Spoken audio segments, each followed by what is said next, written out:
Hi there. I'm so happy you could join me. Today, I've got a really wonderful story for you. It's all about a boy named Yusuf, and it starts with a very special dream. So let me ask you, have you ever had a dream that felt so real you remembered it all day long? Well, our story is about a boy who had a dream just like that. A dream that was going to change his whole life. Okay, so here he is. This is Yusuf. He was a kind, smart boy, and he lived with his father and his 11 big brothers. Now, his father loved him very much. One night, Yusuf had the most amazing dream. I mean, wow! He saw the big, bright sun, the moon, and 11 sparkling stars. And guess what? They were all bowing down just for him. Can you even imagine that? He was so excited he just had to run and tell his dad all about it. His father listened, and he knew this dream was super important, but he was also a little worried. He told Yusuf, maybe don't tell your brothers about this dream. They might get jealous. He was afraid it might make them feel sad, or maybe even a little angry. But Yusuf was just bursting with excitement. He couldn't keep it a secret. He went and told his brothers. And yep, just like his father thought, they got really jealous. It just didn't feel fair to them that their father seemed to love Yusuf the most.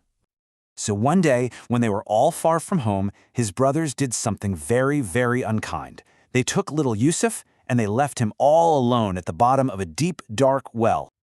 Can you imagine how scary that must have been, all alone in the dark? But you know what? Yusuf was patient. He just hoped that things would get better. And right there, his big adventure was really just getting started. And guess what? Things did change. Some travelers found Yusuf in the well and took him all the way to a big, busy country called Egypt. It was a whole new life. But his troubles weren't quite over. Soon, he was sent to prison for something he didn't even do. But here's the thing about Yusuf.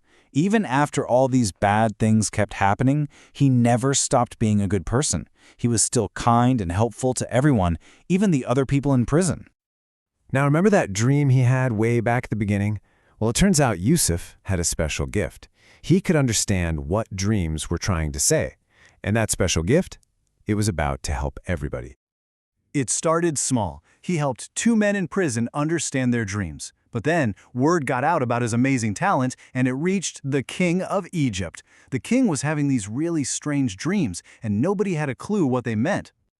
The king's dream was like a secret message about the future, and Yusuf knew what it said. He explained that there would be 7 years with lots and lots of food, but then they would be followed by 7 years with very little food at all. Because Yusuf understood the dream, he had a great idea. He told the king, "Hey, let's save up lots of food during the good years." And they did. His plan worked perfectly. He actually saved the whole land from going hungry, and he became a really important leader. So, many years went by. The tough years, with no food came, just like the dream said. People from all over started coming to Egypt to get food, since there was none in their own countries. Then one day, a group of men came to Yusuf, asking to buy some grain. Yusuf took one look at them, and he knew them right away. Any guesses who it could be? You got it. It was his 11 brothers. They came all that way for food, and they didn't even recognize him. They had no idea that this powerful man in charge was their little brother they had left in a well all those years ago. After a while, Yusuf finally told them who he was. Oh, you should have seen them. They were so shocked and so scared. But Yusuf, he wasn't angry, not one bit. He just looked at them with kindness and said he didn't blame them for what they did. And because Yusuf chose to forgive them, his family could finally, after all that time, be together again. He invited all of them, his brothers and his dear father, to come and live with him, safe and sound, in Egypt. Yusuf's story is about so many things, isn't it? It's about being patient when things are really tough, but most of all, it's about being kind enough to forgive. It shows us that when we choose to forgive, we can fix old hurts and bring everyone together for a happy ending. So what do you think it really means to forgive someone?